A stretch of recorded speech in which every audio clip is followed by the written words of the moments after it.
Okay, so today's Thursday, January 16th. I won't probably work on this video till Friday or Saturday.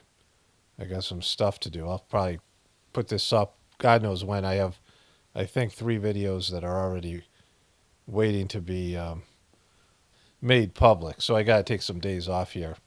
I got a bunch of work to do anyway, aside from this. There's one bot comment that I want to get to here. There might be more later, but here's the one that's available today. So, uh, there's I started. I got 2 clips already of Obama going to the basketball game, U.S. versus Canada. For the Olympics, and his guy that he's with rubs his leg. So we're gonna get in with. We're gonna start off with that in a moment. But here, you've touched on this in other videos, but this video resonated with me personally on many levels. This is Journey Series 174. Wonderful synchronicity. The recent experience of mine were touched upon in this Journey Series entry. Thank you for letting God's truth flow through you once again. Always grateful. Prayer hands. And this is the comments. I'm glad you are resonating with the series, and thank you for the kind words. um, and the other one is the synchronicity of life is amazing. It seems like we are all on a shared journey. Now, that's coming from a bot. You're not on a shared journey with us, bro. Bot. You and I are not on a shared journey. Comment bot. You're just a comment bot, right? AI comment bot. But the thing about these AI conversations, what I'm realizing, it's like somebody who doesn't know what the F we're talking about. You're sitting there talking to somebody at a party or social situation, and somebody who just doesn't get what you're talking about and will never get what you're talking about. Maybe they're somebody you work with, or they're a friend of a friend, or somebody who and you just don't resonate with that person. It might be like a little brother or something if you're like in high school or college or something. Somebody who's not quite on your level yet because they're just not old enough, and they try to join the conversation, and they repeat words and they repeat lingo and shit, but they don't get it. Like that's what these bots are like. Like they don't really know what's going on here, and they use the word synchronicity. We'll use that. The bot uses the word synchronicity, but not in a way that applies to my journey series or the way I would have a conversation or the way this person would expect me to respond. It has nothing to do with the video or any of these things. They have a wealth of information to go through. I've put up a ton of content. If they comb through my content, they should be able to come up with some sort of at least copying what I do, but they really suck at it. I mean, at least in terms of what they're doing here in comments. I don't know if this is the most sophisticated AI bot they have. I'm sure it's not. But still, they're not really able to do much, but, sort of like they kind of get it, but they don't. Like they really don't get it, but they kind of fake it like they do. And they say things that kind of make sense, only in the standpoint that they're using the same words. But of course, they don't have a soul. They don't have they're not experiencing life in a real way, right? They're artificial intelligence, but they're not living a life. I mean, they're just going through and getting information in a soulless way, with no real ego and personality and the things that you develop. I mean, they might have a brain, but they don't have a heart or a soul, and they don't have a body to experience things. And so it's never going to be. I don't think AI is going to be the problem everybody thinks it is. I mean, they could do a lot of damage controlling the computers and the things that they can control. We've seen them control guns, right? We've already seen that they have that capability. So in that sense, they could do things like that. But only fools would turn over responsibility to these AI bots, and think that they're intelligent and they're going to be like people, because they're not, right? They might be dispassionate and they might be logical and they might have a faster processing. They can process information faster, but they'll never be people.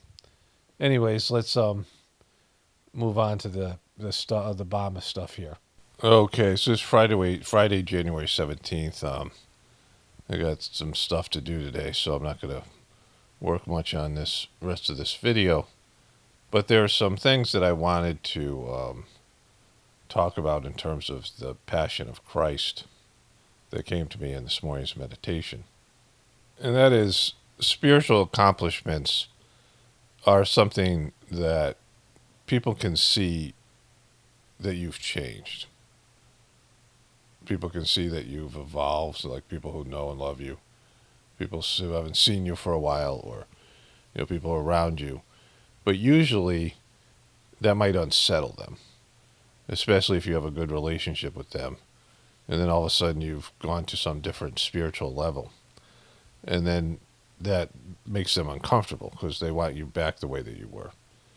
And then the other people, maybe can see it, feel your energy. I mean, the energy that the masters exude, at least Master Charji was the master I experienced with. And Daji had some energy for a while in the beginning. I don't know what he has now. But when Charji would walk into the room, or you'd come see him, he'd walk into this room with him, or somehow you would, be in his sphere, and you'd feel the energy. Like even he, when he came to the ashram, the energy of the ashram would change. And so there's that. And, I felt that when I first met him, so I don't know, not everybody feels it, but whatever it is. Somebody who's elevated in that way. They're just their presence.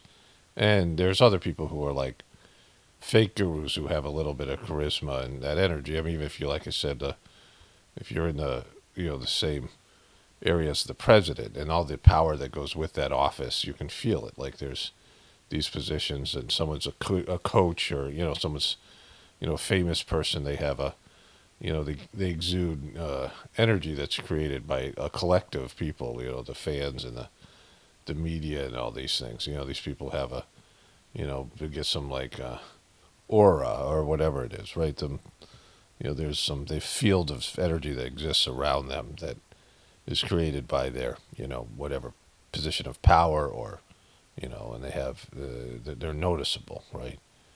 And it comes and goes. Like you see these people could be homeless, like, like it's just, I mean, it's just something that's there, like you have it for a moment and it's gone. But spiritual condition is yours, in terms, unless you fail, or you fall, it's there forever. Like it's just a spiritual accomplishment. But mostly it's just you that knows about it, and you don't even know that much about it. It's almost like you can't experience unless you have, I mean, it's true spirituality, it's only if you're there to serve others, or you're doing service for God. And it's only reflected back to you in your service to others, right? It becomes normal. Your spiritual condition, your spiritual approach to God, your deepening relationship with God, your journey, your where you are in your spiritual journey. That becomes normal. That's just what it feels like to be you. If if you go up to a higher spiritual level. So it's, all these things are, they're not really measurable outside of your spiritual condition, right? Whatever's going on inside of you. And so people want, and the masses want, the unsensitive, unevolved, incapable of abstract thought masses want shit like miracles. They want like some proof that you can do shit and you are something. They want some proof of your sacrifice. So that's where the story of the crucifixion is such a big story, right? People can imagine the pain and suffering, and they see it in the movie, and then they're like, "Well, he's dying for you, right? You're making him suffer." But this idea that Mel Gibson had of putting the devil, the little devil, to mock Jesus.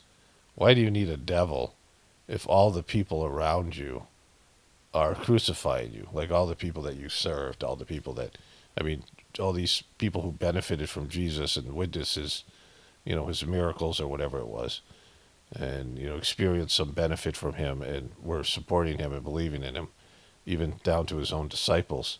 If they all turned on him and they denied him and, betrayed him, and then, turn on him in terms of the whole thing, whatever it was, the power, the religion, and all the stuff that went into that, right?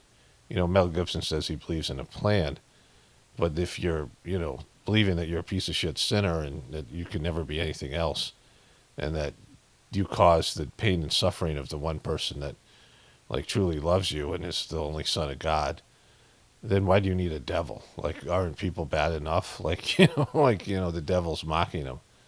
But why would the devil be mocking him if he's dying for all your sins?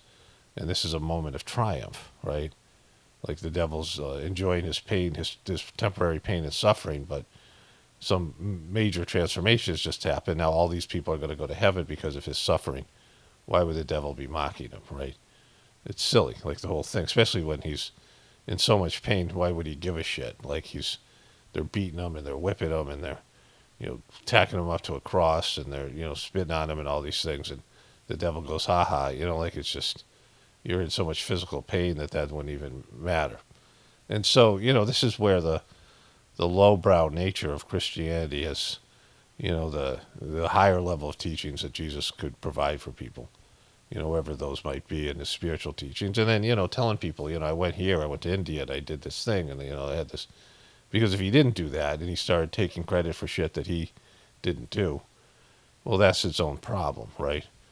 Because everyone has to understand that there's systems out there and there's other people and like there's, and that you always have to attribute it. Like I always talk about my channel wouldn't be anything and I wouldn't be anything without the Sizemore system. I was an incompetent person. That's some of my, verification of the, validation of the Sizemore system is, I was struggling just to cope and, just to be in the world. Like I didn't have a purpose and I wasn't, functioning very highly. I was a low functioning, underachieving person. And whatever I've achieved, whatever I've become since then has everything to do with the Sizemore system, right?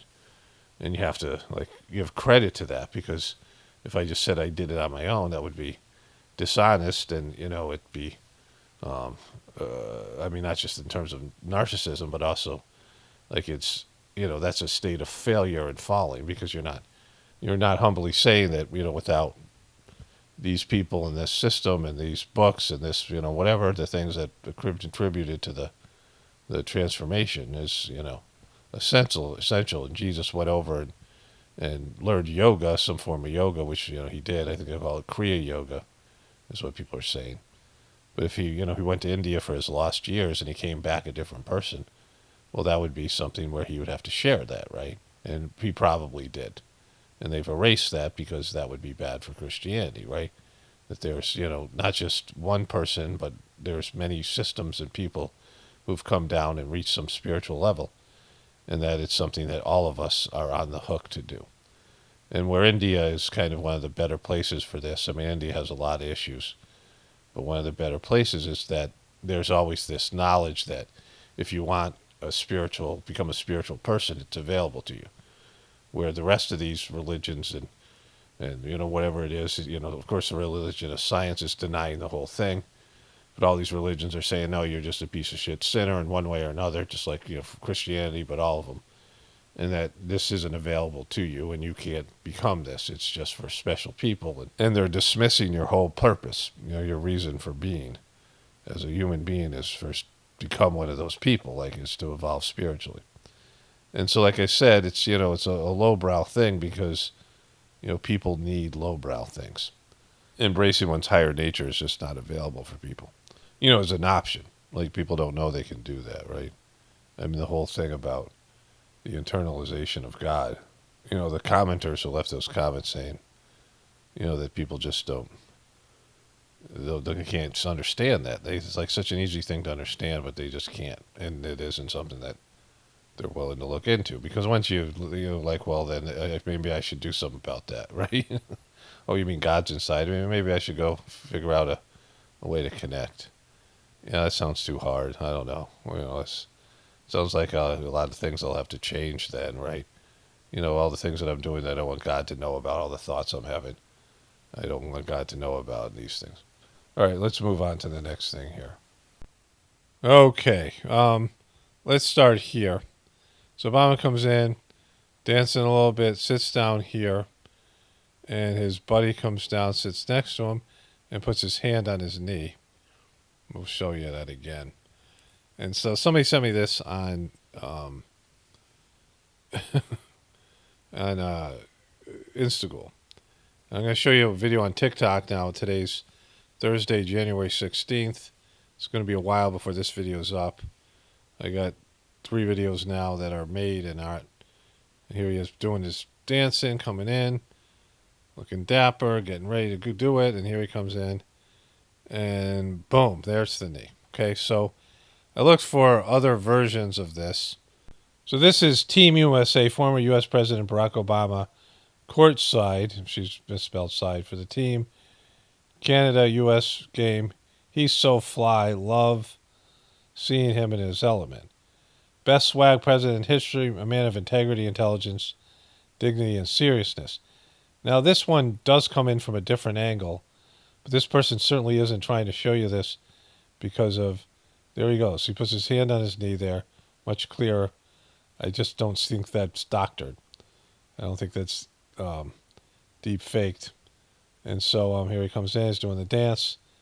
And so, again, TikTok's disappearing, but the guy puts his hand on his leg like that. Now, that's just not something a man does to another man unless they're engaged in a sexual relationship. You know, if another man or like a woman puts her hand on your knee, like let's say this was a woman. If Obama walked in with a woman and she put his hand on his knee, if she put her hand on his knee like that, wouldn't you think that he's having an affair with her? Wouldn't the tabloids maybe talk about that, right? If Trump came in with a woman and a woman made that, did that same thing here, a very sexual touching of his inner thigh area, his knee and inner thigh. I'm not sure who that guy is. I think that guy is his name Reggie Love? He used to have a guy with the last name of Love. He used to be his body man. And so I can look that up in a bit here. But I think that's him. He was the guy that was, the presidents have a body person that's there to make sure they have water and, take care of their physical needs. And, maybe that meant a lot of different things with Obama.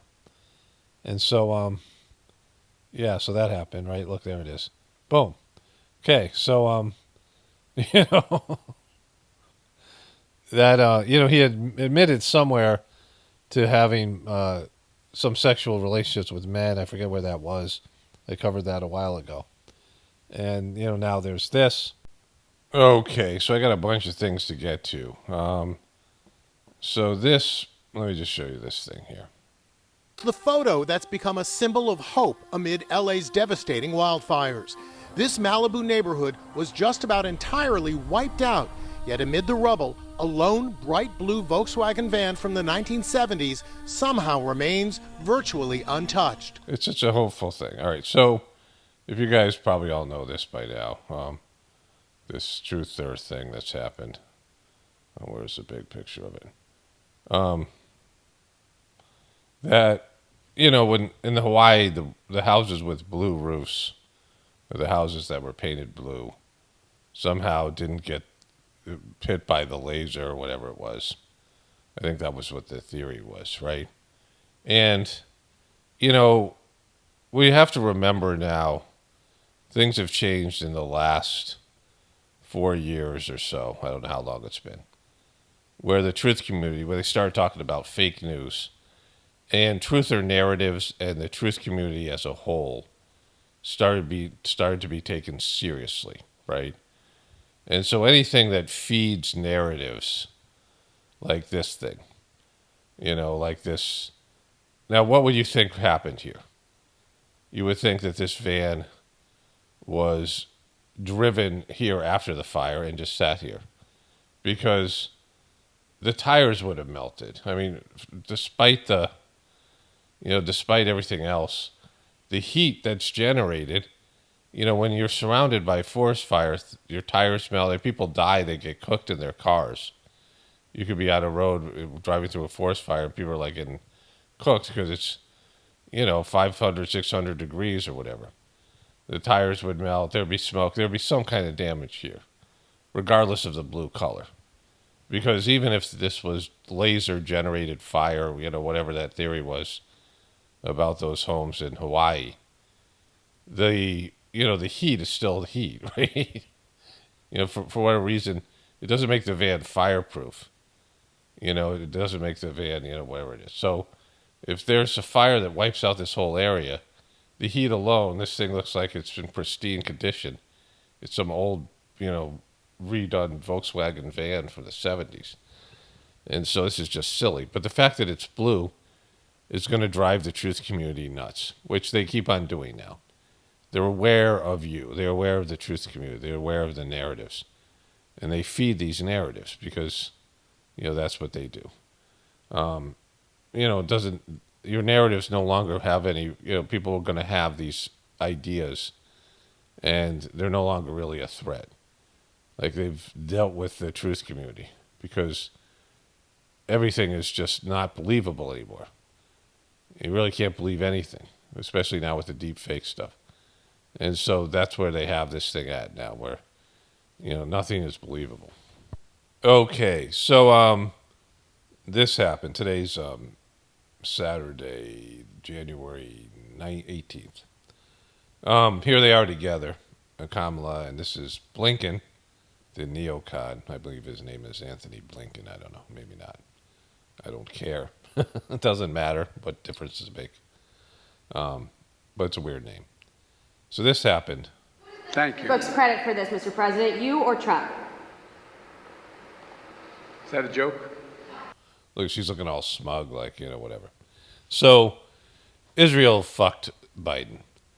And he was as pro-Israel as he could be as a senator. Of course, there's pushback amongst the liberals because of the, genocide of the Palestinian people. And they waited till the end of his presidency.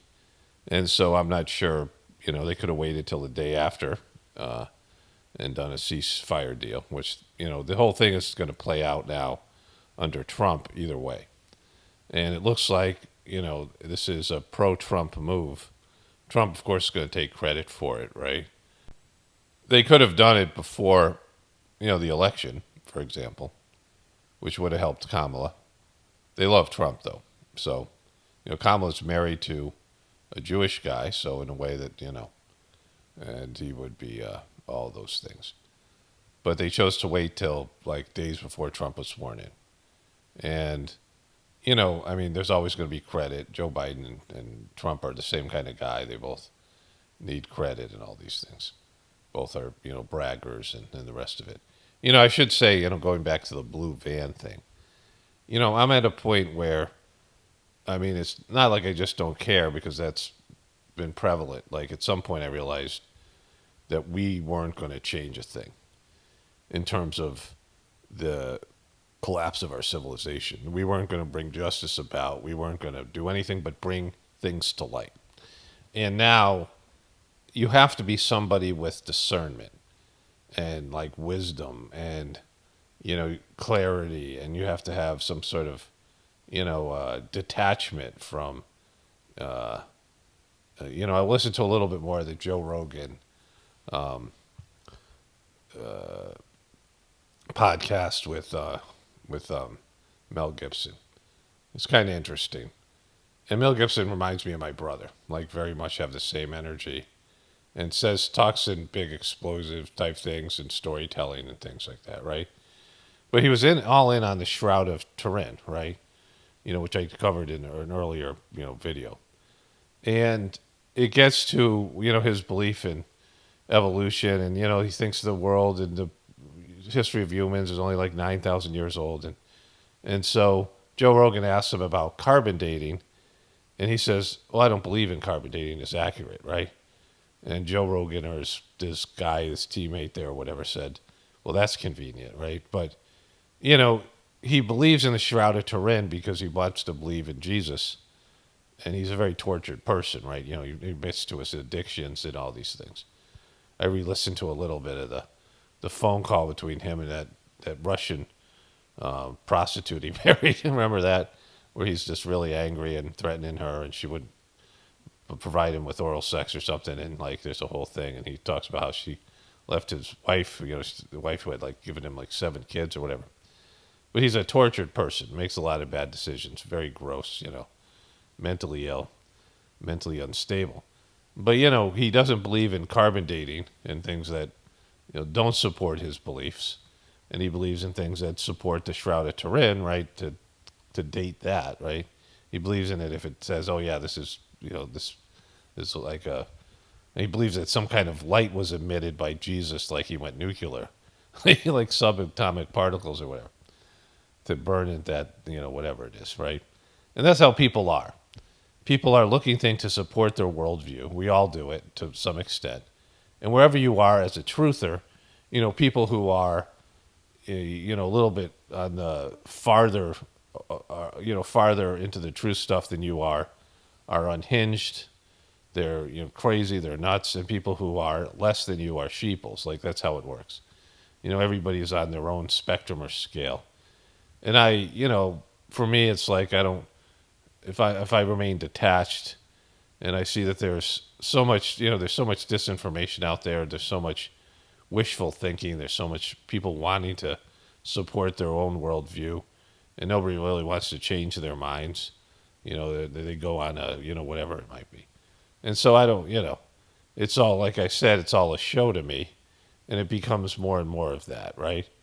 But in terms of the show, Joe Biden he's leaving. I guess he can claim this as a win, but he's limping out of the White House. A lot of pardons, pardoned his son, an epic pardon for his son. And, dementia, most likely Parkinson's. And Kamala Harris is going to disappear like the California fire. Like she's been erased from the political. No one wants to see from her and hear from her again, right? But all the hatred you had for these people, all the Trumpers, all the right-wing people, all the way that you hated them and despised them and like, they're wrecking America, it dissipates. It'll happen with Trump as soon as he goes away, especially after they die, but certainly now. Like people like Fauci, like remember how much everyone hated Fauci, and they don't love Fauci now, but it dissipates because it's your hate. Like hatred doesn't stick. It's hard to hate forever, right? It's a high energy, high intensity. I don't want to call it emotion, a condition, whatever. Anger, the same thing. Fear. They're not meant to last. People who live in fear their whole lives, like that's that's a commitment, right? Like it's a commitment to, you have to re-up, like you have with hatred and anger and fear and these types of explosive emotional conditions. You have to constantly give them little boosters, and you have to work on it, right? To have those feelings and those emotions, not feelings, emotions. Feelings are of a higher nature. Where love sustains, right? Love sustains, forever, like if it's done properly. Love is eternal, and these things are temporary. And just, these are the objects of your hate. And that's, it shows you that you are, as a person, is the problem. I say, like, the hate is yours. These are the objects of your hate. The hate is inside you, and then you find something outside of yourself to target the hate at. And so the removal of the hate is what needs to happen, and all these other things. But anyways, let's move on to the next thing here. So I want to say this about, let's watch the Bernie Sanders. Personally welcome you and look forward to working with you. Well, thank you very much, and it's a pleasure to be here. Mr. Bessent, thanks very much for being in the office the other day. Mr. Bessent, Thank you for your service. the United States today has more income and wealth inequality than has ever existed in the history of our country. You got three people on top, Mr. Musk, Mr. Bezos, and Mr. Zuckerberg, who are now worth almost $1 trillion. That is more than half of the bottom of our society, some 170 million people. Three people, more wealth than the bottom, 170 million. We have more concentration of ownership today than we have ever had. We have more concentration of ownership in the media, where a handful of billionaires like Musk, Bezos, Rupert Murdoch increasingly own the media and the information that the American people receive. We have a corrupt campaign finance system in which a small number of billionaires in both political parties make huge contributions into the presidential and congressional campaigns. When you have a small number of multi-billionaires who have enormous economic, media, and political power, would you agree with President Biden, who last night stated, and I quote, "An oligarchy is taking shape in America of extreme wealth, power, and influence." It never existed before. The oligarchy never existed before. The problem they're having is that these guys, I don't know about Bezos, but Musk and Zuckerberg, who were censored, who were mistreated by the Democratic Party, and now their institutions were hurt, their businesses were hurt. Zuckerberg didn't feel supported, are now leaning right. Zuckerberg, when he talked with Joe Rogan, he was talking about doing jujitsu and hunting and killing, pigs on his Hawaiian palace, whatever it is that he's got there, estate. And, these guys are leaning to the right, and with Trump and the whole thing, this is, it sucks for them because now those institutions are all promoting the information, especially as the Democratic Party is getting blamed for everything, like the fires or whatever, liberalism. It's taking a beating. And so that's why they're upset. And again, this is a show. But here's the interesting part. That threatens our entire democracy, our basic rights and freedoms, end of quote. That's what President Biden said last night. I agree with him. Do you? You would agree with him? Senator Sanders, I enjoyed our visit.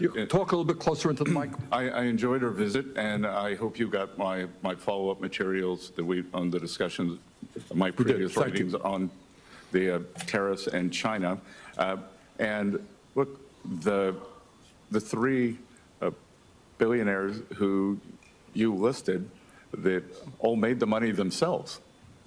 Mr. Musk came to the country as an immigrant. I understand that, but what I'm asking you is when you have a handful of people like Musk, who will soon be part of the Trump administration, and others, when you have three people owning more wealth than the bottom half of American society, when these people have enormous influence over the media, when they spend huge amounts of money in both political parties to elect candidates, what Biden said last night is we're moving toward an oligarchy. Oh my God! Like that doesn't exist.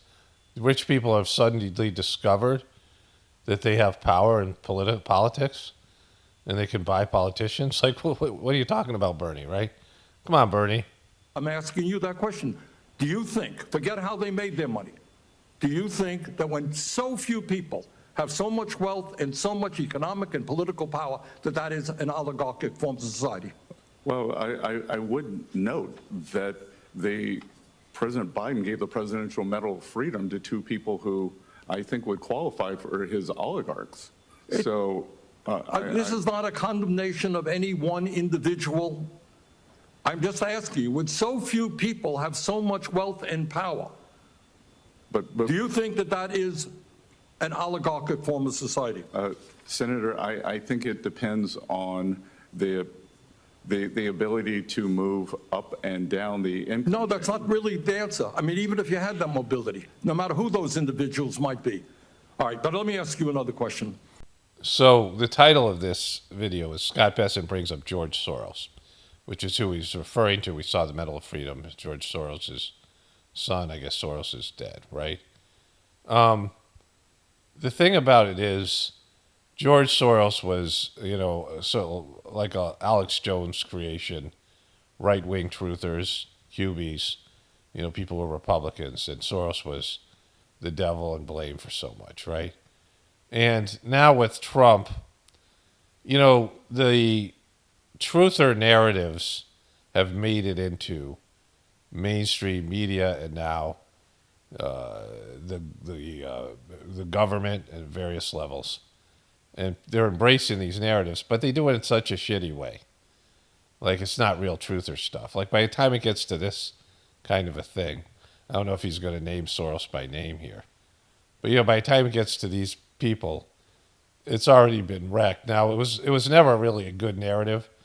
I don't know what George Soros is or isn't, or was or wasn't. But he wasn't the, what right-wing truthers wish he was, or pretended he was, or said he was, right?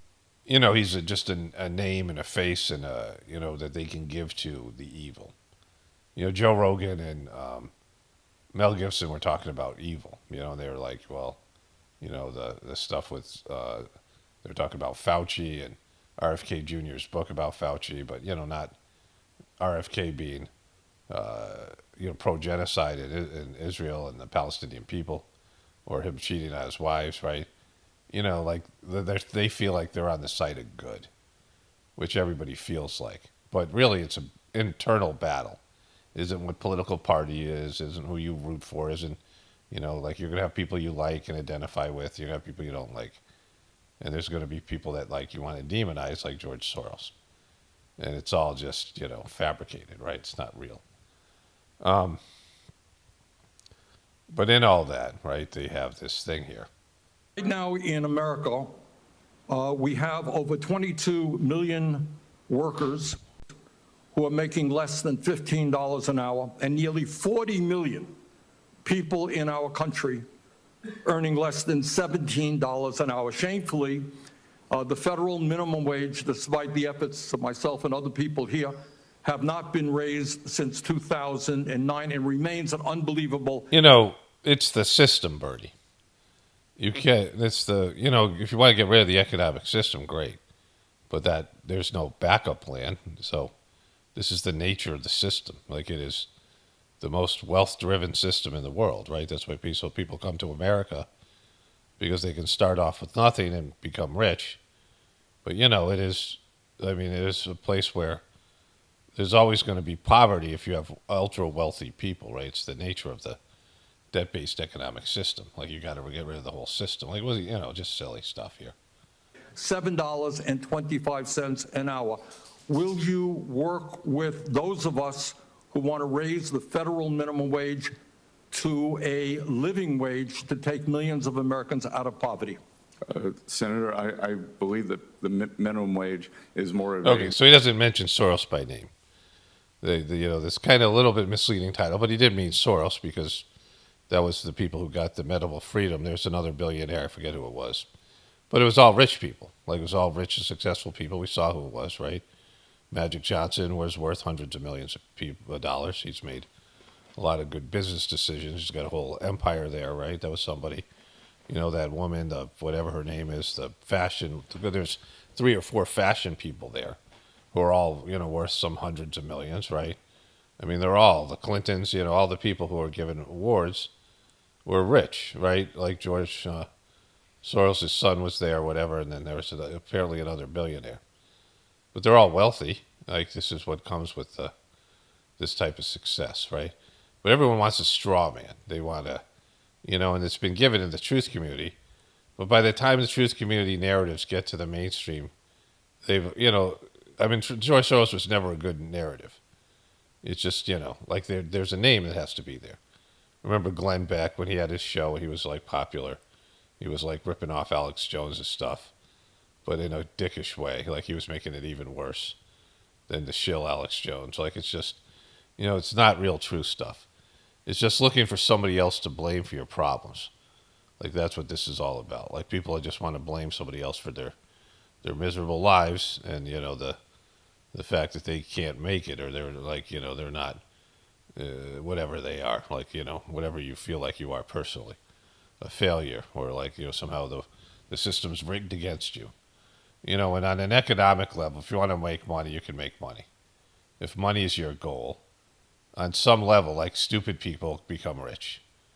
They just have a good work ethic, and they, if you're willing to grind it out, or you're willing to suspend your morality and your ethics and whatever, it's easy to make money in one way or another. I just said that great movie 99 Homes that had a goofy ending, but the rest of it was, these mortgages and things that was happening in Florida when the subprime market collapsed. And if you want to make money, you can in America. Like people want to be rich, if you have some scars for it, it doesn't matter where you come from, you can find a way to make money and be rich. Like it's just there. Not now. Up until this point, right now it's, whatever's going to happen is going to be in free fall. I mean, people still make money when America collapses, but it's going to be not, then it's going to be rigged, like in a sense where everything's going to be controlled. Like at the end of this thing, there's been an opening of information, but more and more control, and where they can control every aspect of your life, given the technology and the spying and all these things. And when they reduce the population significantly, it'll be easier. Like it's easier to control less people. Anyways, let's move on to the next thing. Trump's official inaugural portrait is released, and it bears a striking resemblance to his mugshot. And here, here it is. So this is his mugshot. Remember that? This is his portrait. So he's practiced this look. This is a Trump look. I am not looking for a mouth guard.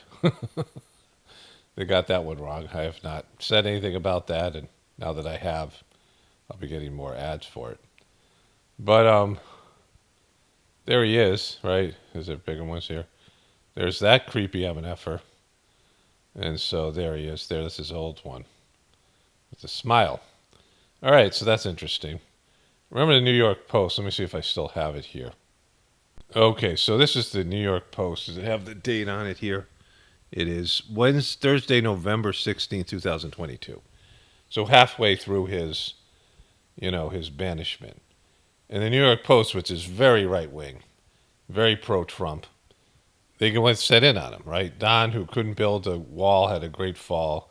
Can all the GOP men put the party back together again? Trumpty Dumpty. Rupert Murdoch and his family, they own the New York Post. And, Trump has rebounded. Like, even the New York Post had turned on him. They started calling him the former president and not by name. There was these issues. And, like, he was losing favor. He was just all the stuff, the drama. But he's been accepted now. We'll get into that as we go forward here. I'll show you the Hammer guy interviews Biden. And so we'll get into that in just a moment. Let's move forward here, though. Okay, so, I'm always interested in these kind of rap beefs and battle rap. I haven't watched it in a while, but occasionally I do. It's like kind of I don't know what they call those things, guilty pleasures. Years and years ago, my friends and I, when rap was just coming out, we would wait in this college bar's line called Elmer's, and this is in Connecticut, oftentimes in the winter. And we'd be sitting there sometimes without coats on because there's no place for your coat. This was a disgusting college bar. And we'd be waiting to go in the bar, and we started like making fun of each other rapping or making fun of other people in the line or whatever it was. We sort of stumbled on rap battling. I was always someone who I had the ability to rhyme. I wrote some children's books I never pursued. They were rhyming things, right? Dr. Seuss-esque. But anyways, so when rap battles came out, these rap battles, I've watched them, but they're very gross. And they're very, they're slanderous, right? People make shit up about each other. That's a lot of time uncalled for. But somehow some of the jokes are funny. Occasionally I watch it. And so there was this rap beef between Kendrick Lamar and Drake. And Kendrick Lamar had this song, Not Like Us, which Trump ended up embracing, which was funny. And he, put an end to this thing. And Drake has been like a sulky little bitch ever since, which is hilarious because Drake is, part of the rap battles happens in Toronto in Canada. There's King of the Dot. And Drake is often there. He's a fan of these battles. And so he is suing his own label for promoting Kendrick Lamar's his song, which slanders him as a pedo, which, I'm not sure he is or not. I don't, it's like one of these things. But now it's gotten billions of views and listens. I mean, people have gravitated to this song, maybe one of the number one rap songs of the year. And Drake is, in these, the rule is these rap battles, you're not supposed to take what's said seriously. And, there's no suing it, like for slander or whatever. He's not suing Kendrick Lamar, but he's suing his record label, his own record label, because they're promoting Kendrick Lamar's song, which promotes these ideas about him.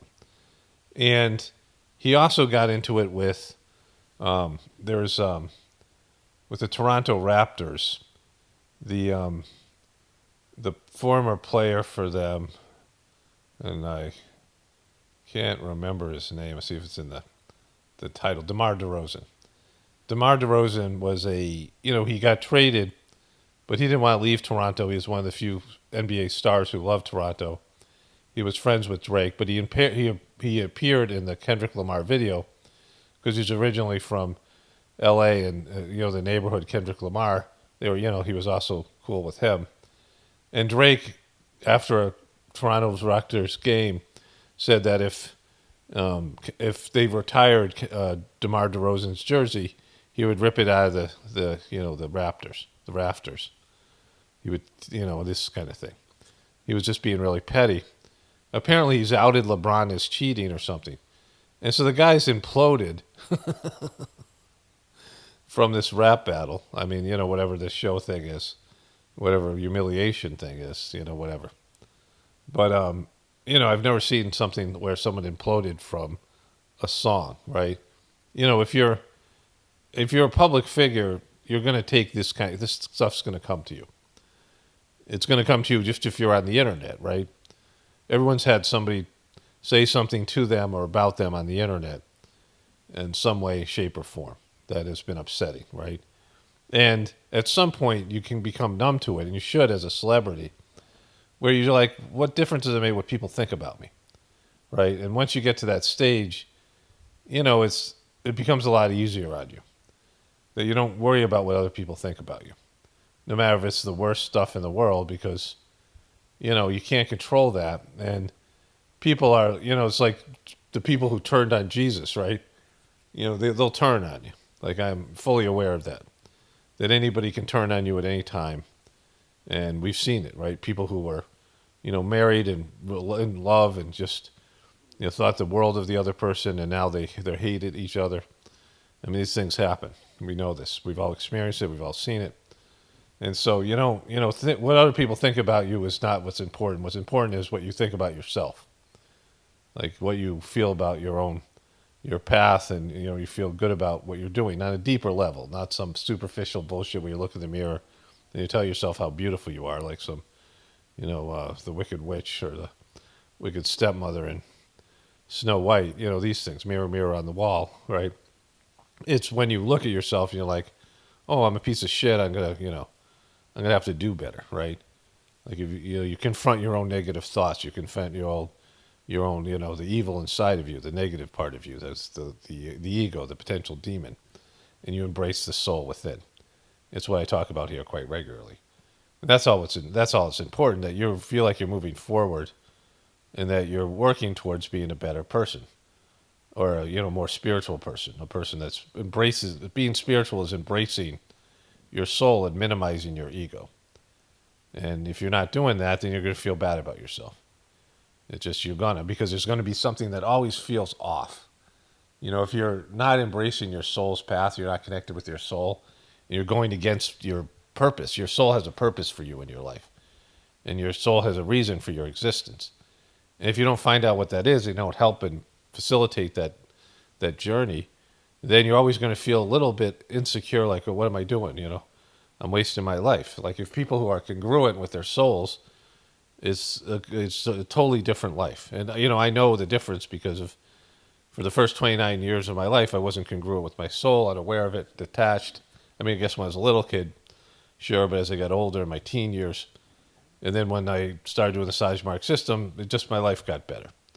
I got better. I felt better about, everything, because I was, aligning with my, soul's path. And that's all that matters, right? And, when you do that, there's always going to be pushback. Like it's a magnet for like negative energy. It's just unfortunate, but that's the way it is, especially in the West. Okay, so this is the hammer guy, the guy, I make fun of, Lawrence O'Donnell. I'm not going to show you the thing because there'll be other times to do that. But this is the not hammer guy. And, these one day away, or is it What's today? Saturday, Sunday, Monday. And Trump will be president on Monday. Today's Saturday. This was from Friday night. And they sit down in the Oval Office for this Biden shares serious concerns for U.S. democracy in Oval Office interview with Lawrence O'Donnell. For bringing us in here today to be able to have this discussion. Really appreciate it. I want to begin where you left off in this room last night. I know you couldn't see me. I was way behind the cameras in the back of the room there under Mr. Lincoln, getting my peek at it. But I could see what America couldn't see. I could see your family, the vice president on that side of the room. I could see the first lady and the vice president. They're trying to hide her. They're trying to hide Kamala. Holding hands as you were thanking them for everything they brought to your work here. When you got up from that desk last night, that was really... Look at this guy. Let's look at his fucking expression. Like, that is not a person that you could trust their decision making, right? Like, we just accepted, people accepted, even all of us who, like, I knew this guy was senile in 2019. I knew he had cognitive issues. Like, you know, people get older and they don't function as well. We've all seen it with our parents and other people. You get old, and those of us who are, you know, entering in, you get past your 40s into your 50s, you see, all right, yeah, there's a decline. You're declining, right? But there's wisdom. Like, you also, you know, a lot of your passions, a lot of your emotional issues, I mean, if you're living the right way, dissipate. A lot of the things that you had before, like sometimes even people with personality disorders, they get better as they get older. It's a weird thing. Like people who are narcissistic or borderline personality disorder, it lessens as they get older. They get less manipulative. They get more about other people, right? You start, you know, you're entering the death process, right? You realize that, you know, you have so much of your life to build your life. And then, like, that's why it's hard for me to struggle with this YouTube stuff. Like, you know, my view count is down and, you know, all these things. But, you know, I'm like, I mean, it's, you know, I'm entering my retirement years, right? In terms of, like, I'll do this forever, but, like, as long as there's a need. But, you know, like, creating things and, you know, developing things and being, you know, that's for young people. Like, that's what young people do, being, you know, focused on all, you know, trying to, you know, fight through all the bullshit that you have to fight through. Like, you know, YouTube's screwing me again. My view count just dropped the last two videos significantly. You know, under 3,000, you know, it dropped from 5 to 4 and now dropped again. And now I have to go deal with those fucking bots, right? Which I've been looking forward to. I got a thing I want to say to them.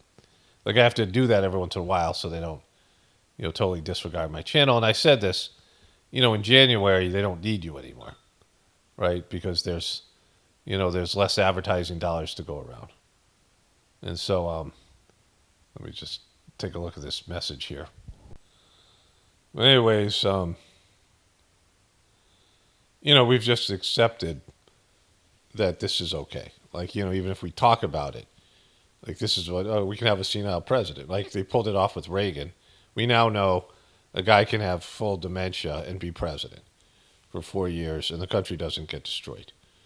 You know, they'll manipulate it. Of course, he's a puppet and bad things happen, but they always happen, right? We've been in decline. Like the same thing I'm saying about being old is the same thing with America, right? The empire, the original British, Greek, Roman Empire, the European Empire that went from one country to another in Europe and then eventually was handed off to America is now collapsing. Like it's a, you know, from a European dominant perspective and then, you know, this whole thing, the American Empire now is collapsing.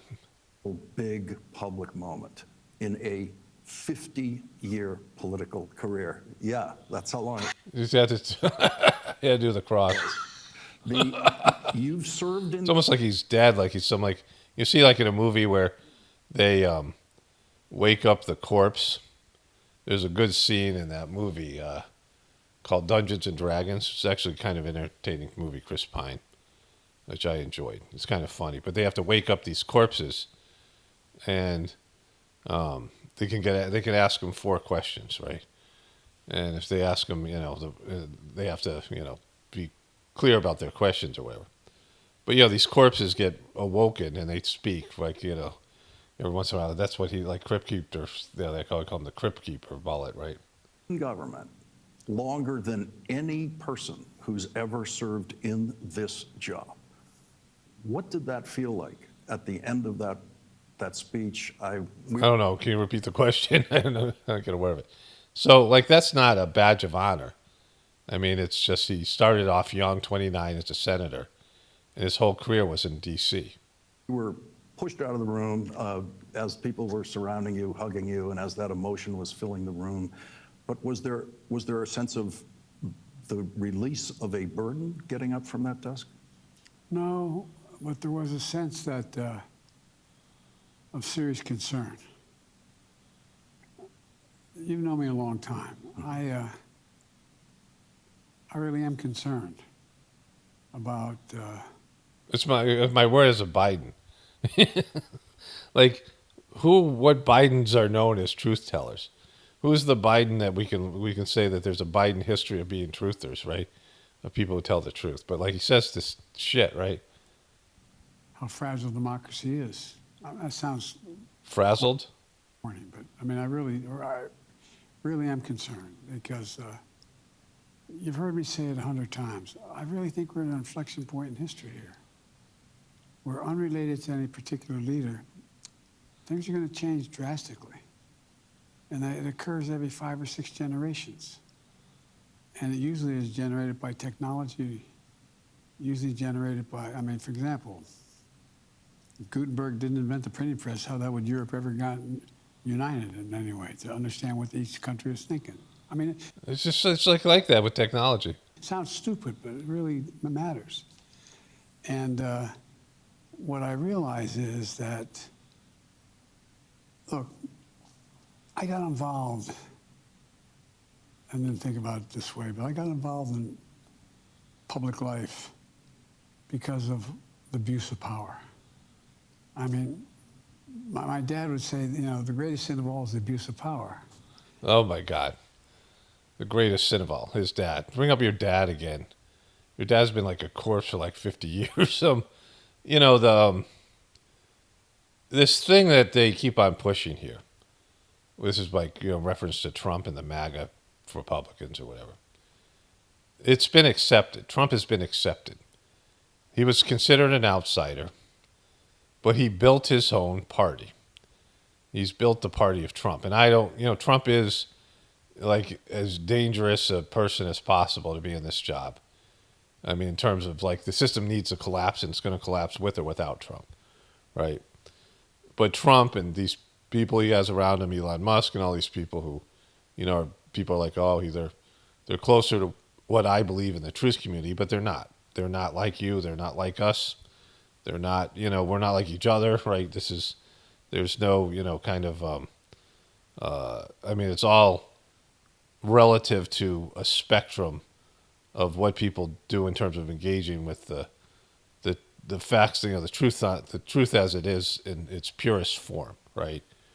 And the truth in its purest form is this is a bad system.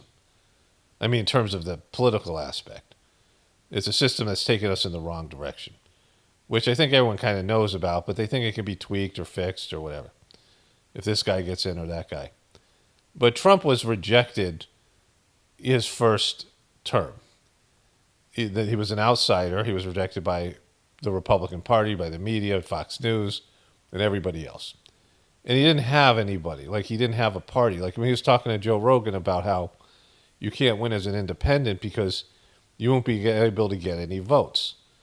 You won't have the Senate on your side or the House on your side because it's a system of checks and balances. That's why we have a two-party system.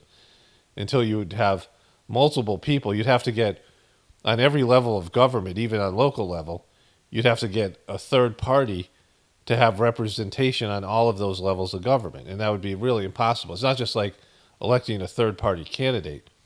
You'd have to elect a third party. There'd have to be a third party that had senators and Congress, you know, people in Congress, and then even on the lower levels of government and governors and things. And Trump has that now. There's Trumpers everywhere in the government now. And what Trump couldn't do before, he can now do. and people have accepted it. Like they were like, well, Biden wasn't great, he sucked, and they're disliking the Democratic Party and the censorship and this everything the government, all these Democratic blue-leaning states, people are leaving because of the policies and the liberal agenda and the liberal morality and all these things. And so people are now like, all right, maybe this Trump guy isn't so bad. Let's, even the people that hated him before, and like they're willing to give him a shot that they weren't willing to give him in 2016. And Trump has always been a failure. Multiple bankruptcies. He's a flim-flam man. He's a con man. He's not someone of substance, and he can't make substantive change. He can only corrupt and be bought out in these things. So, it's really a dangerous time. If it wasn't like we were collapsing anyway, it would be really something to be scared about because everything's aligned for Trump just to wreck America, right? Which is already in a free fall as it is. And, Trump is arrogant and he's not thoughtful and he doesn't think about anybody but himself. And so it's just a variety of factors that go into this. He makes a lot of bad decisions. Like he's great at promoting himself, but he's not good at governing. He's good at getting elected, but he's not good at governing. Like he's good at getting money to start a company, but he's shitty about running that company, right? And he runs things into the ground, which is not their real concern here, but that should be the real concern. And I was raised in a circumstance where, like I used to always talk about how the worst thing ever happened to me was I used to stutter when I was a kid. And you really get made fun of when you talk like that. And, but I realized, and maybe it was the greatest gift I ever got, because there's so many people who are in circumstances where they have something that they're dealing with that's beyond their immediate control. And I watched how I was a runt when I was a kid. I was a small kid. I was a pretty good athlete all the time, but I was, and I learned how to fight when I didn't want to fight. But when you get made fun of, you learn to step up. But what it did was, none of these things are probably true. I mean, I don't know about being a runt. He did stutter. But like, this has nothing to do with the question. He asked him what it was like to be in government for 50 years. And was there a relief when you were done with it? He said, no, I worry about this thing. And now he's getting into his own personal background. And you can see he's lost already. Like, they gave him whatever medication. This is him at his best now. Like, he has worse moments. We've seen some of those worst moments. But they've been pretty good at hiding those worst moments, right? There's a spectrum, right? You have your good days and your bad days. Everybody has their lucid moments when they're, when they have the cognitive decline. They don't just go completely crazy, right? They have, it's just like anything else, right? Your body's like you have your good days and your bad days as you get older. And then, but it just gets worse. And once you lose a level, you never get back to that level, right? Let's say you go down significantly from where you are health-wise or mentally wise, and then there's like sort of a rebound and a remission, and you get better again, but you never go back to where you were. And so like you're fighting a losing battle, right? And you can do as much as you can. You have to take it seriously. I'm taking it seriously now as I got older. I'm exercising. I'm doing better. Like I'm better than I was, but I'm not going to be as good as I was when I was in my 20s or 30s or 40s, right?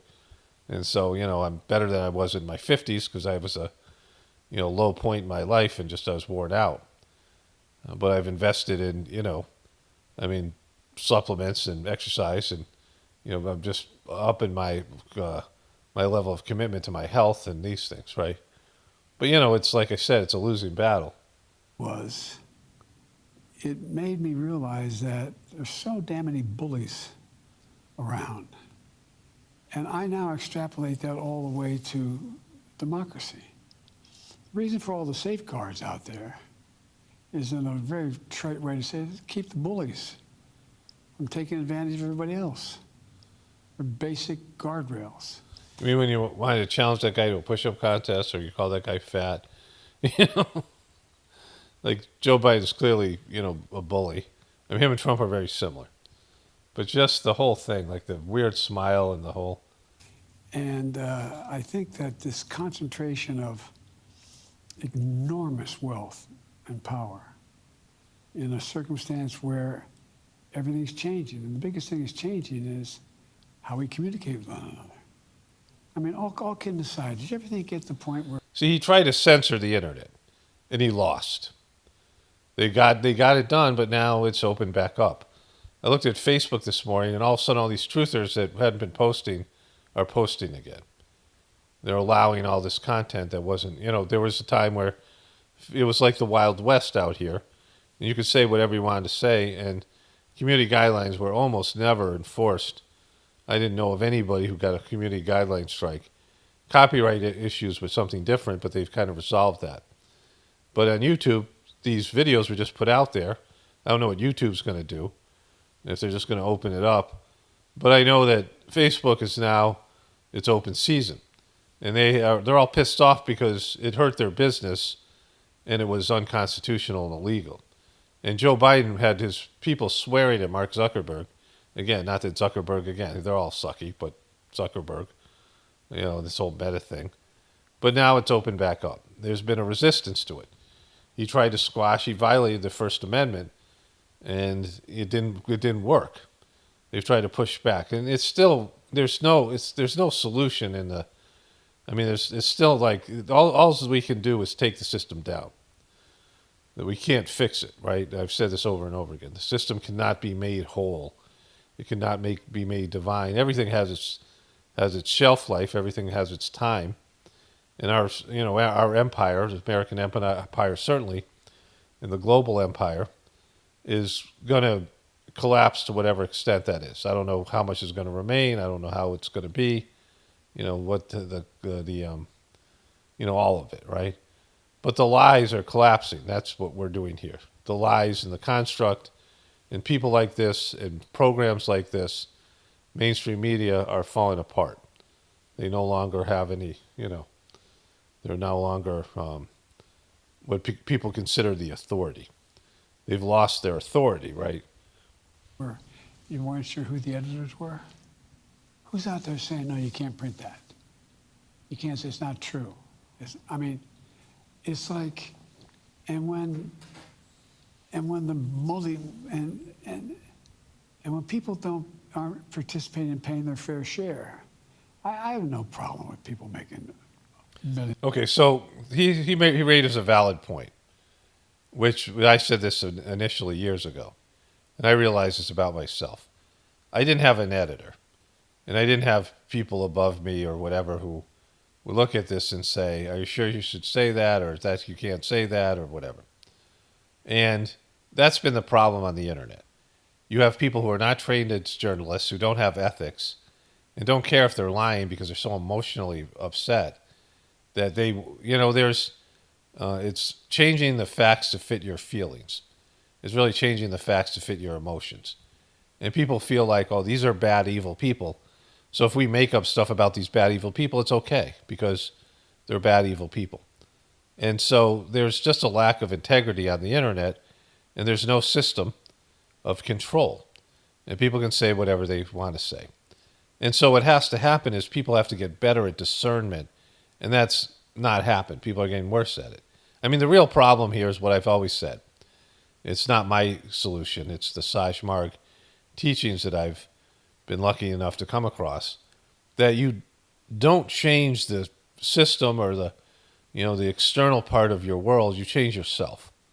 Each one of us has the ability to change ourselves and become, more wise, more judicious, more ethical, build our character qualities, connect to the divinity within us. That's the job number one. And cultivate a relationship with the divinity within us. And then God is like talking to you. Like then you have oversight. If you don't have God, if you don't have a real relationship with God, and most people don't want it because their ego wants to be unchecked. But the checks and balances in your internal world, the checks and balances is a wonderful idea on a governmental level. But the checks and balances, and the media is supposed to be a part of that because that's not true anymore. But the checks and balances in your internal world are your soul and the divinity within you that shows restraint and says, you're getting too, you have ways of of being told that this isn't okay. And, that happened with me and the truth stuff. I realized like I was cherry picking pictures, like when I was making videos about Michelle Obama possibly being a dude or Jennifer Aniston, these people.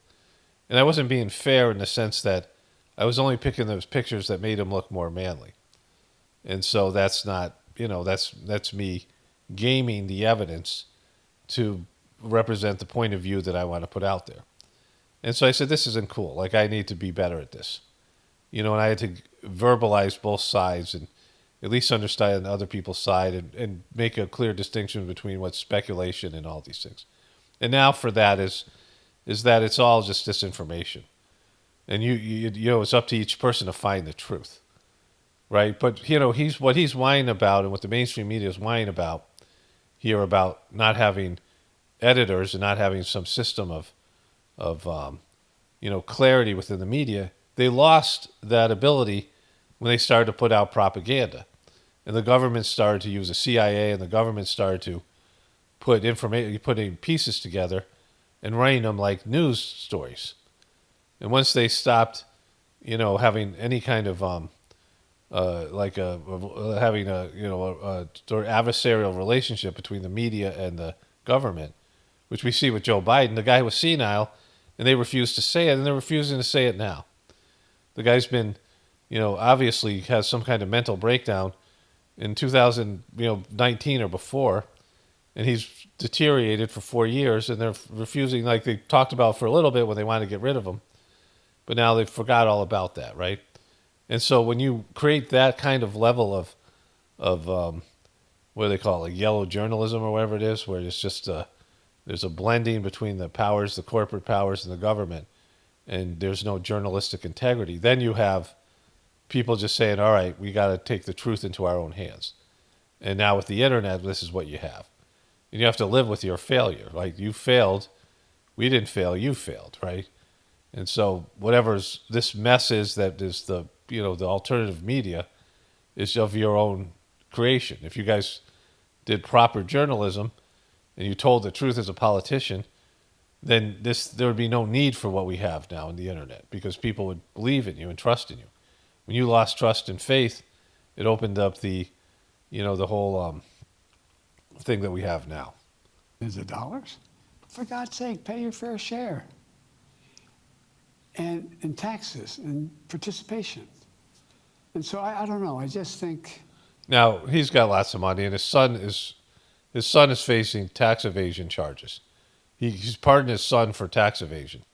Like, that was the number one thing about his son, right? But he's got all these rich friends. But, the reality is, there is percentage-based taxes, and everyone should pay them.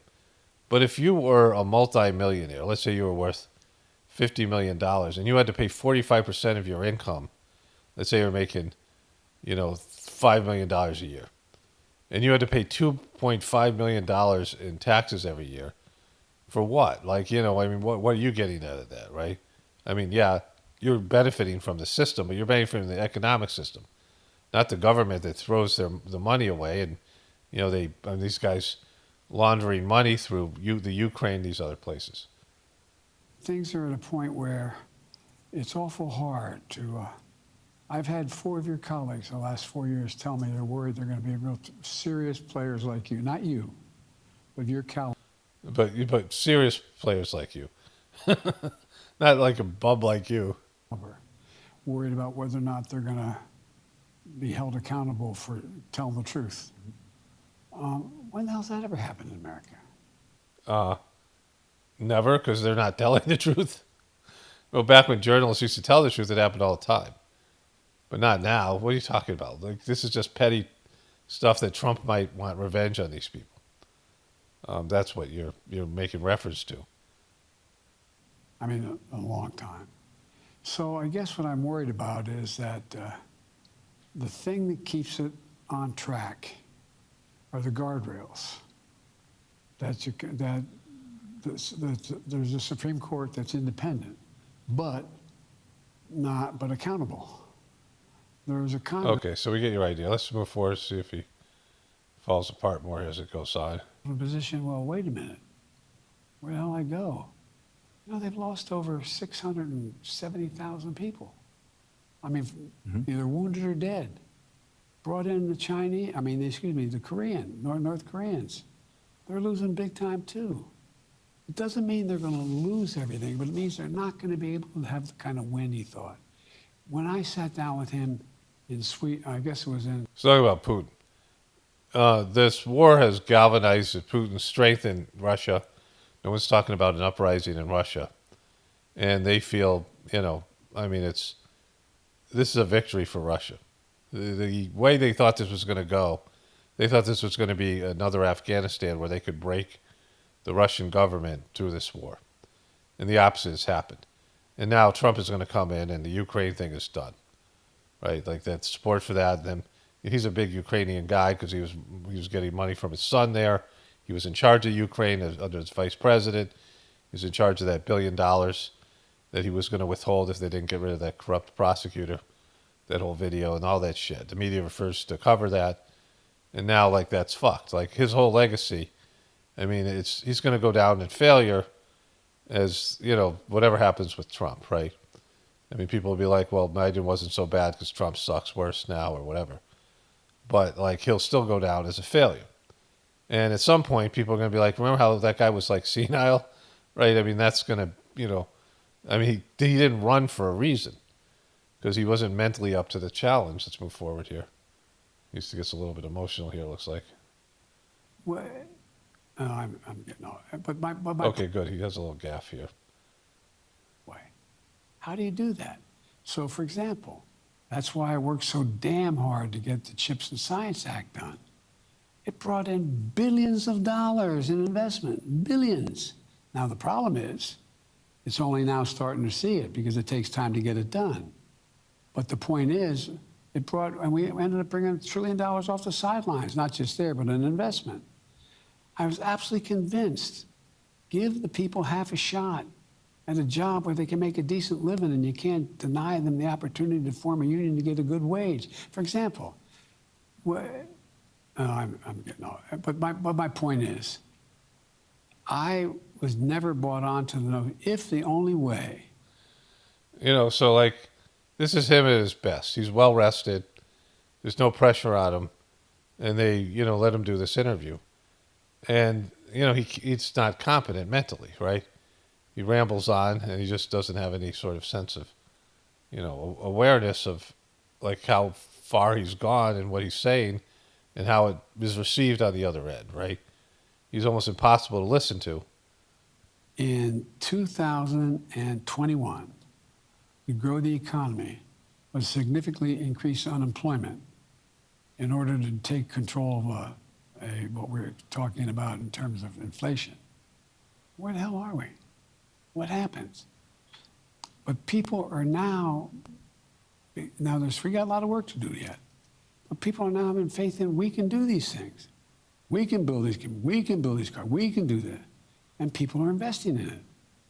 And people are taking those jobs and it's attracting money into the economy. And inflation's going down. We have a lot of problems. We do have a lot of corporate greed. He's always saying him and Kamala had this campaign.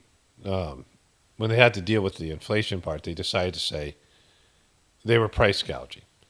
And they were going to deal with price gouging. No one bought that shit, right? The inflation's way worse than they're saying. Real estate market prices are being suppressed. The way you can tell there's inflation is gold, commodities, and real estate. Real things versus the amount of money it costs for them. And we all seen prices go up, but they could be a lot worse. They're purposely keeping prices down.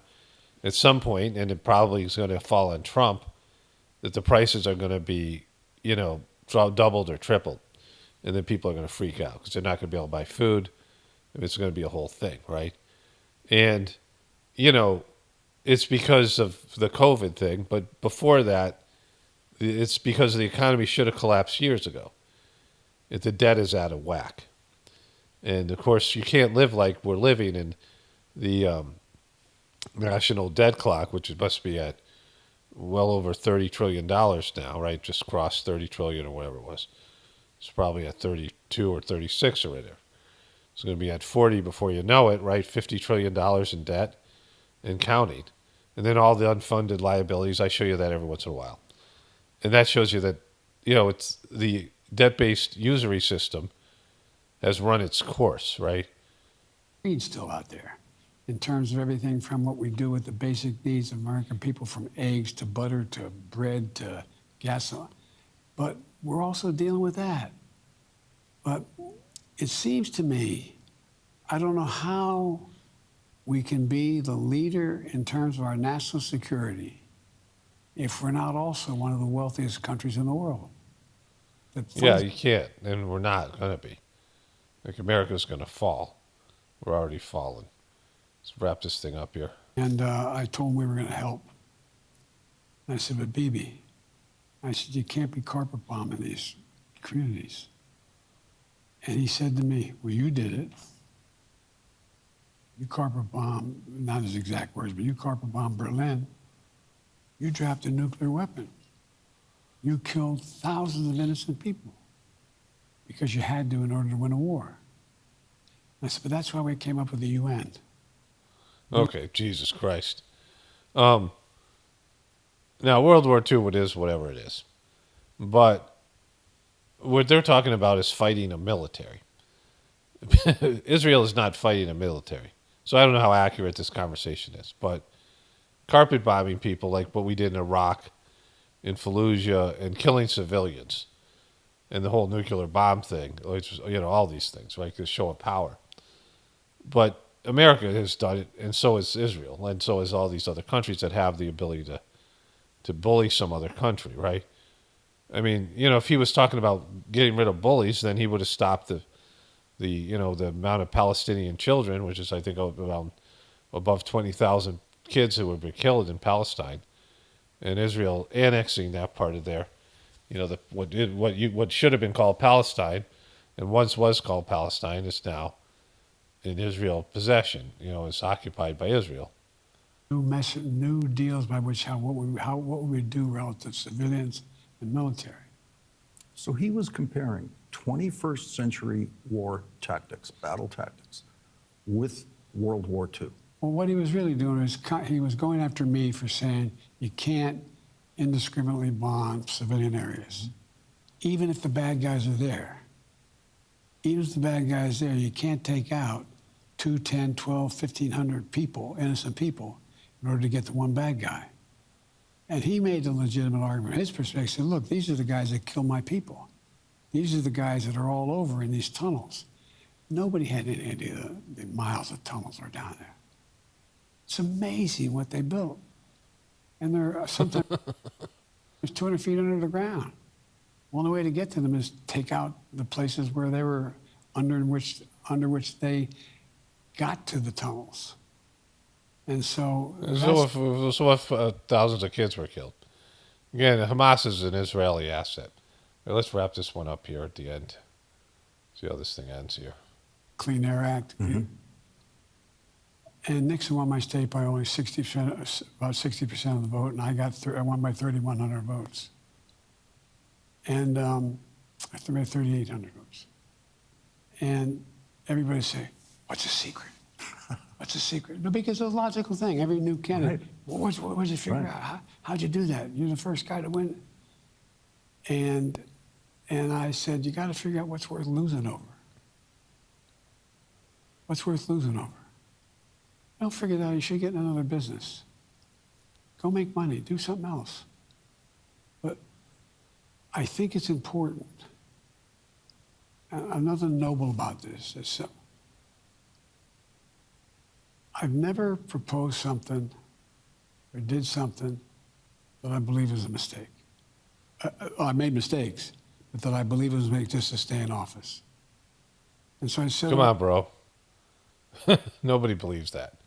You're a complete shill piece of shit that went whichever the way the wind blows. Like when you droned civilians in Afghanistan, going back to the Bibi thing. So Afghanistan was a disaster. And it wasn't his fault for the withdrawal. Because whoever was stuck with that was stuck with a big pile of shit. America doesn't surrender and withdraw with any kind of, there's no parades for saying we lost. Like, that's why no one wanted to quit on Vietnam. Vietnam was lost years and years before they ended up leaving Vietnam. And we already knew we lost that war. But Americans don't lose, right? And to admit that we lost it makes us look weak and all those things. And no politician wanted to be the guy who said, oh, yeah, we lost. We're withdrawing. So they threw away human lives just because they wanted to save face. It's a big thing. Americans don't surrender. And so he voted for the Afghanistan war and all the rest of those wars. So, and he was part of that with Obama and, promoting those things. And, of course, Trump stopped all the war bullshit, but didn't get out of Afghanistan. So he was stuck with that. And so I don't blame him for that because he just was stuck with it. But it wasn't going great, and so he decided to make up this ISIS-K bullshit thing and say we're gonna win by droning people. And then he droned 8 kids, 12 civilians, and, just to save face, right? I mean, and that's a mistake. That was politically motivated. They didn't have to drone anybody. They just had to get out. But they had to change the storyline, and the storyline should have been he murdered children. But the media didn't cover it, right? A senile man murders children in Afghanistan for no reason. All these young new candidates, what's the secret? I said, have you figured out what's worth losing over? And all kidding aside, why would you get into this job? What's the value of this job? Not to be president of the United States Senate. Unless you know what you want to change. And I'm convinced that people, it's really important to understand where the other guy's coming from. One of the things I learned when I do you mean the MAGA Republicans or the anti-vaxxers, the way you slammed and demonized all of us? And now you understood where people are coming? No, you were a corporate shill for Big Pharma or whatever it might be. The Senate, how different the legitimate interest of someone living in Wyoming is than someone living in New Jersey. Different interest. Sort of solid Americans, but out in Wyoming, man, you better get more energy, you get more things moving. New Jersey, you better make sure you're dealing with clean air. And so there's real differences among us. We're 50 different states, 50 many countries. And as long as you understand what's motivating the other guy, the other woman, that is based on something that they generally believe is an interest of the state, you can work something out. You can sit down and say, okay, look, but if you know it's just done for power or for a special interest, then you don't have to pay attention to it. I'm good. You're barely making sense, right? Way over my skis here. Mr. President, I just can't thank you enough for joining me in this conversation today. Thank you for your... It's not a conversation. That was him just babbling and rambling. Like, I don't know how many times he actually asked questions here. They barely show. Every time they see him, like, here's a question here. Like, the first, he asked like 5 questions. And Joe just went on his Joe Magoo thing. 50 years of service. And again, thank you for joining this conversation today. Well, I tell you what, man, I'm really only 40. Okay, so what? Like, his jokes have gotten really bad. It went from dad jokes to grandpa jokes to corpse jokes. Like, he's got corpse jokes now. When they say thank you for your service to military, people are literally sacrificing their lives and their physical health. And they have to give up a lot of freedoms in the military. You can't do whatever you want. You're very controlled. You become a government asset where you give up a lot of your rights and things, and you're ordered to do things. You're literally ordered in ways that citizens, this is the whole thing. And I've talked about the military and the military industrial complex and all those things. But I can understand saying thank you for your service if it comes from a legitimate perspective. But these politicians, unless you're a great politician who fights the power, and that would be, you have to serve to be thanked for your service. If you're a service-oriented person, that's great. But if you're an opportunist and a narcissist, then you shouldn't be thanked for your service. And that's 99 really 100% of the governmental the official federal government employees and people, because they at some point realize they can't do anything to make the world better, and so they're just going to take as much as they can get. So a few more things to get to here. Let me see. In the final days of Joe Biden's half-century in politics, the president has laid out his legacy in a week-long farewell featuring a series of key speeches and interviews. He's also issuing a number of executive orders which will be difficult for Trump to undo, including increasing Social Security benefits for millions, banning offshore drilling in most U.S. coastal waters, there they are, they're the happy couple. removing medical debt from credit reports, expanding veterans' benefits and addressing the long-term health problems related to their service, forgiving more student debt, bringing the number of Americans who have had their student debt canceled to over 5 million, imposing Trump-proof sanctions on Russia, and negotiating a Gaza ceasefire deal. Now, earlier today, President Biden added to that list. So some of those things are that Trump doesn't, I don't think they're things that Trump will want to repeal. But it seems like, Biden is doing a lot of things. I guess all these pardons as well as whatever else he's doing. It's like he's having a garage sale. I said this in 2020. Whoever was going to be elected was going to be in charge of the rest of the looting of America, right? Of selling off America's wealth. And I think that'll happen with Trump as well now. Here's the thing about the pardons. This by addressing the inequities in federal drug sentencing, by commuting the sentences of nearly 2,500 people convicted of nonviolent drug crimes who are serving far longer sentences than they would receive today. Biden has issued I don't care about those pardons. The most pardons and commutations than any other president. It follows Biden pushing to stop the use of the death penalty at the federal level by... Anyways, he's doing as much as possible. Like he's doing a lot more than he did like the rest of the 4 years. Like I said, it's like having a fire sale or a garage sale. But then there was this. It's almost like, here's Joe Biden creeping over here. That Joe Biden is like the groundhog, like it's been gone for the last 6 months. Ever since he was pushed out as running for president, and now he's just he's come out of his hole, right? How are you doing? Like that's just Good. How are you doing, sir? I've been outside, sir. Just a little drizzle. Okay. We enjoy it anyways. Yeah. That's a positive attitude. I like it. Have a good afternoon. I mean, you can have it. No. I need another one. It's a neat picture. Oh, cool. Yeah. Oh, that's perfect. I think that was the largest group picture I think I've ever taken. It's pretty cool. You got your dogs and your cars. How's this promotion? it's just doddering around out there. Oh, it's good. It's good. I just missed it up there, but it's good. We miss you. Oh, thank you. Just came out to say hi. Thank you. By the way, can you make me a milkshake? Yeah, there's even like 5 minutes. All right. Is that okay? That's good. I'm gonna miss you, but I really came for a milkshake. Absolutely. You're welcome. Miss you, pal. I'll miss you Hope too, to sir. see us once in a while. I will. All right? All right. Can you make me a milkshake? Let's watch that again. You.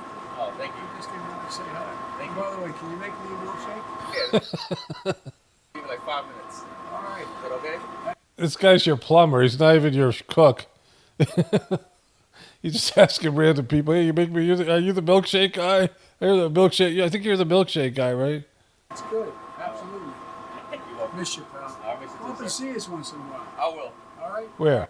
Where is he going to see you? Does he have to make you a milkshake when he comes?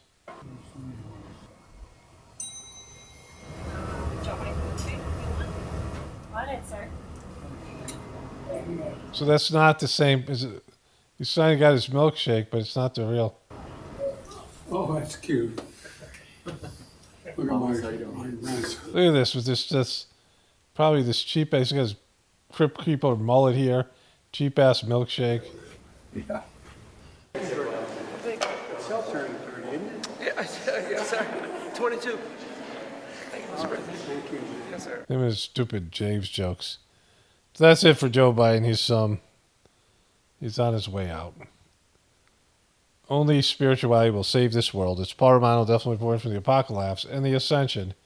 Everyone have a blessed day and be grateful.